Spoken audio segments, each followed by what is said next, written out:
What is a sales cycle versus a customer journey? And more importantly, how do these sales strategies affect your ability to close more deals?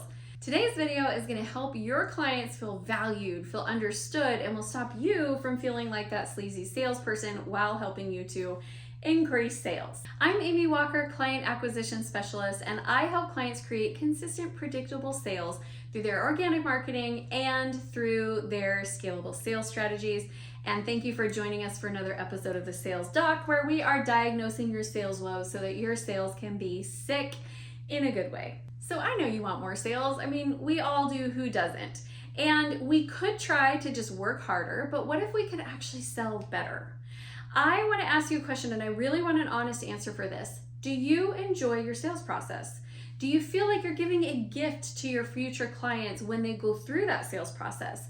And if not, that all changes today, because what I'm going to show you how to do is to create a client-first sales process where you are truly building the best experience with them in mind that also helps you to sell more and more with more ease than what you're currently doing. And if it sounds too good to be true, it's not. You've all bought from somewhere that you absolutely loved the experience of buying from them. That's what we're trying to create for our clients. So here's what we're covering today: the components of the sales cycle, the difference between sales cycles and customer journeys, how to craft a customer-first sales process, and if you stay until the end, I'm going to give you some specific ideas for how you can wow your clients during the different phases of the customer journey. So make sure you don't leave early.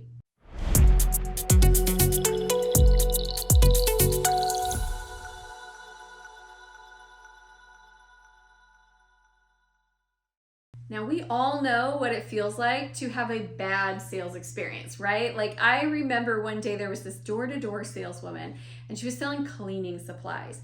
And she was, late teens, early 20s, definitely wasn't from the area where she was in. She was in some sort of, honestly, it seemed a little skeezy. And she came into the house, and she was barged her way into the house, first of all, and then she was spraying the cleaner everywhere, including in her mouth, to show me that it was non-toxic. And I was like, listen, my friend, I don't care how non-toxic your products are. I don't really need you to be don't put them in your mouth. They're for cleaning things. If you want to show, you're already in. If you want to show me on the counter, okay. But I really don't need you to be putting chemicals into your mouth, even if they're non-toxic. It was super uncomfortable, and she was not going to leave until I bought something from her. I literally would have had to slam the door in her face. It was not a pleasant sales experience. Now, I actually liked the cleaner. I never used it again. I never ordered it again. There was no way ever I was going to reach out to that person again, because it was uncomfortable. It was not an experience that was designed to be good for me. It was designed out of desperation that I know she needed to get some sales done that day, right? So what I want to do is set all of those experiences aside. All of the bad, all of the negative, all of the yuck, because we have all felt them before. And what happens is, because we've all experienced sleazy sales, we think, I don't want to be salesy. I want you to change that language and say, I don't want to be sleazy. Great, I don't want to be sleazy either. I don't want you to be sleazy. None of us should be sleazy when we're doing sales. But I do want us to be service-based. So now I want to tell you about the last time that I bought a new car. It was a couple years ago. I walked in and I had a car I wanted to test drive that I had found online. He let me drive that, and he said, you know what car I think you would really like? We had this one just come in. It's not even been through all of the normal checks, but I think it's going to fit your needs really well. Can I show it to you? I was like, yeah. So we went and we drove it, and I said, yeah, this is great. And he said, I'll give it to you for the same price that other one was for, even though its value is a little bit higher, just to make it easy. And then we'll do these repairs. Here's the things that are wrong with it. We'll do those repairs. And I mean, honestly, I paid in cash and bought that car within 20 minutes. I was in, I was out. It was a great experience. And then they called to check in and were like, hey, is the car going well? How did we do on the repairs? Everything good? Are you happy with it? Still loving it as much as you thought you would? And I was like, yeah, it was great. I'm telling you that the next time I buy a car, I would go back there again. It was a wonderful experience. I enjoyed every bit of the process.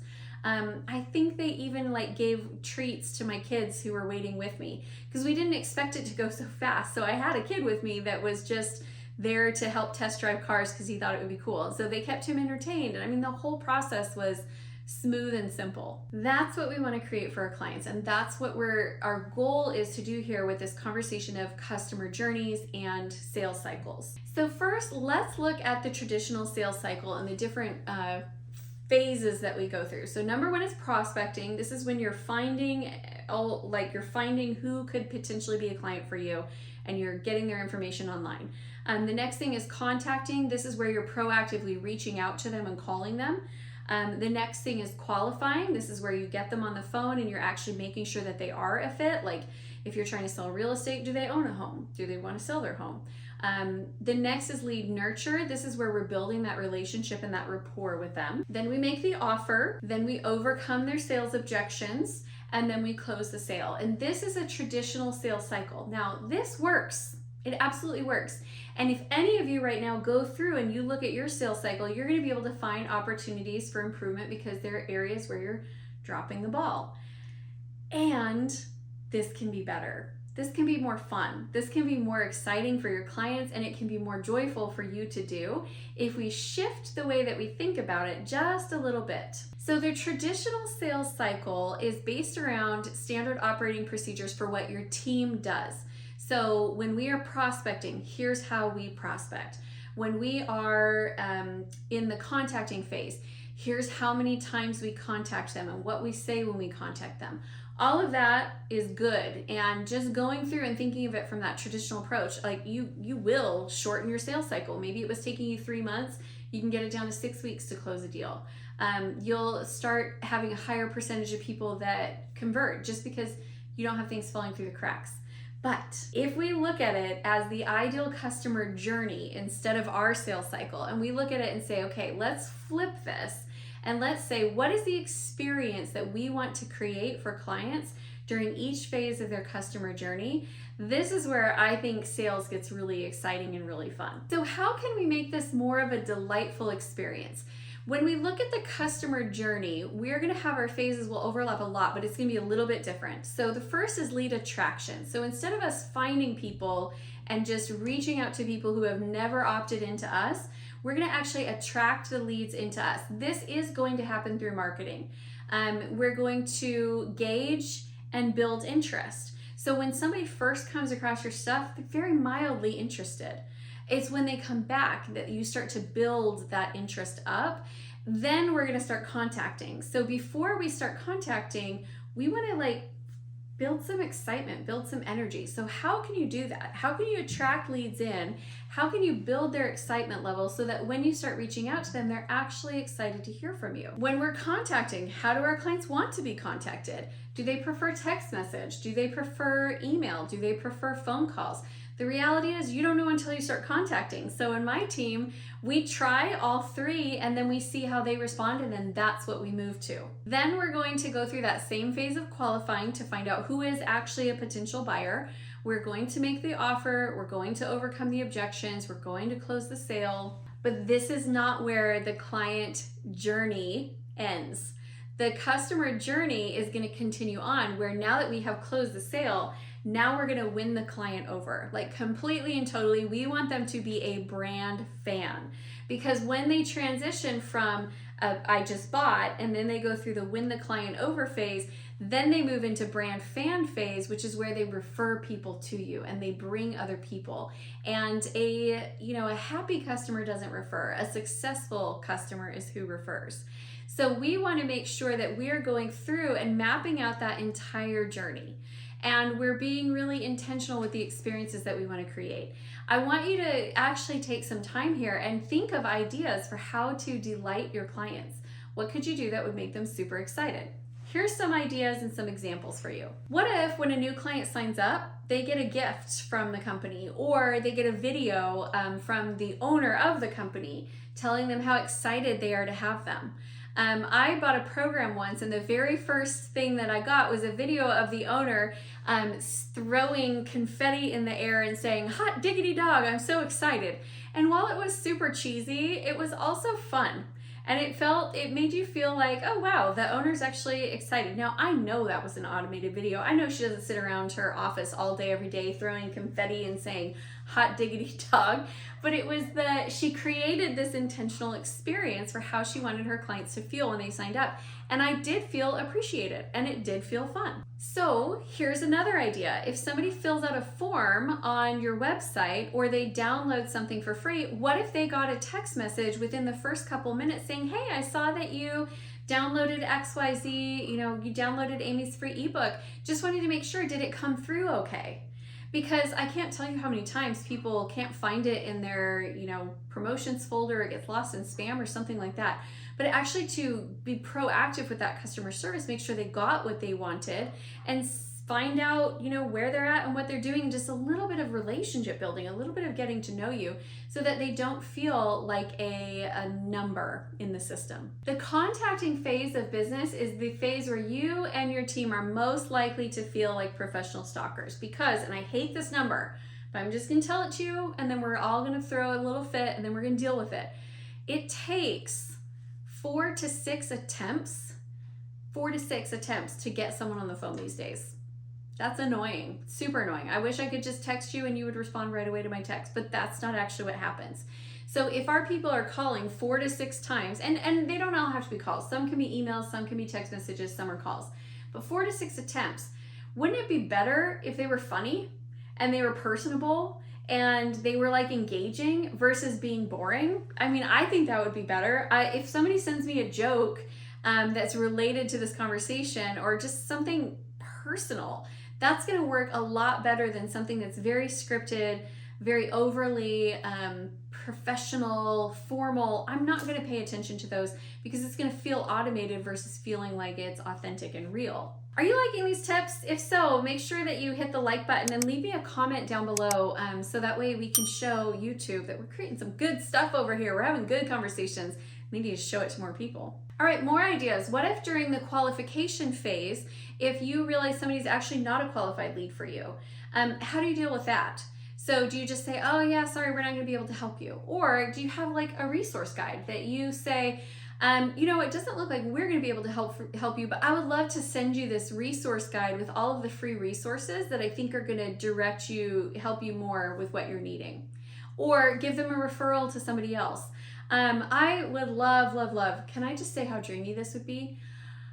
What if, I'm not really like a home repair type person. So what if I thought that I needed like an HVAC person and they were like, no, actually this is a pipe issue. Because this is what happens in my house. Like the basement has water in it and I'm like, oh, I think the HVAC is leaking. Well, what if they actually said, you actually need a plumber. This is my favorite plumber. He takes such great care of all of our clients we've ever referred him to. He's fast, he's honest.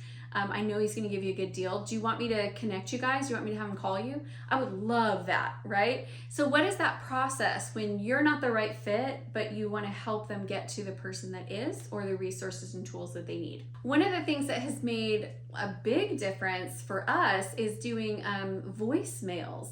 So when I'm getting ready to do an event, I have found great results through, and part of it's automated, part of it's not. I record a message and then I send it to everybody using a program called Sly Broadcast. So I'll send it out to all 200 or all 300 people that are registered, and it goes straight to their voicemail instead of ringing. So they see that they have a missed call, they see that they have a voicemail from me. And the voicemail is really personal. If I had time, I'd call everybody and leave them all a personal message saying I'm excited to meet with you and asking them a couple questions. But the part that's not automated is what happens next. They call me back or they text me back.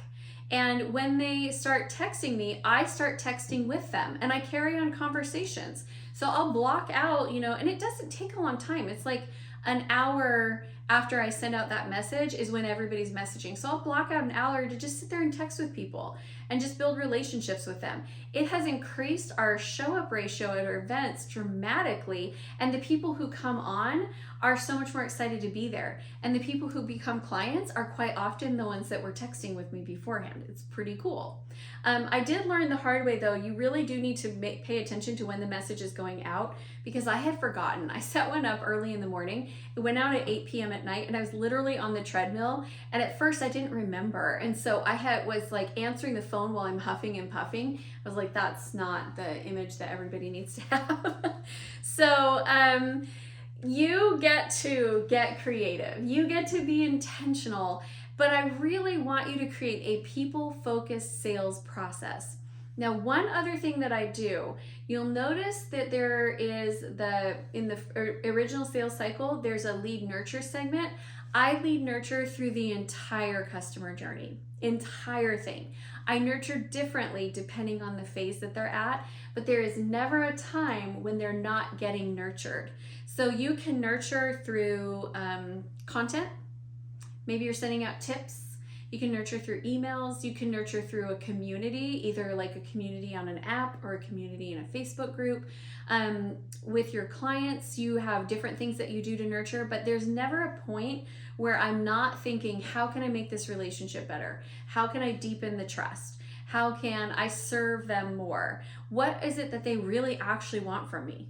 They don't want to get an email a day, right? But they do want to get great information. They do want to be able to have easy to find resources, searchable things. So what can I create? What are the questions that they have? I'm excited for you. Can I just say that? This is such a fun place to be in your business when you're making this transition. So I hope that this has been helpful. And if you want more of this, you really need to come join us at one of our Acquire events. So on day 1, we build out your entire marketing plan. And then on day 2, we are going to be mapping out your customer journey, making sure you have your standard operating procedures in place. We're going to work on your sales scripting and just really help you to get confident with that sales strategy, the sales system, the sales flow. So I would love for you to join me. The link is down below. You're welcome to go and grab a free ticket for you. If you've got a business partner, you're welcome to bring them along and you can pick which dates work the best for you. I will not, because here's the funny thing about YouTube videos, they last forever. I'm not guaranteeing this is going to be free forever, but I am saying I'm planning to do it for free in 2023. Okay, now you know how to improve sales efficiency. The next video that you're going to want to watch is how to scale your sales. Once you've got an efficient process, how do you grow it? It's going to be a fun one. I cannot wait to see you there.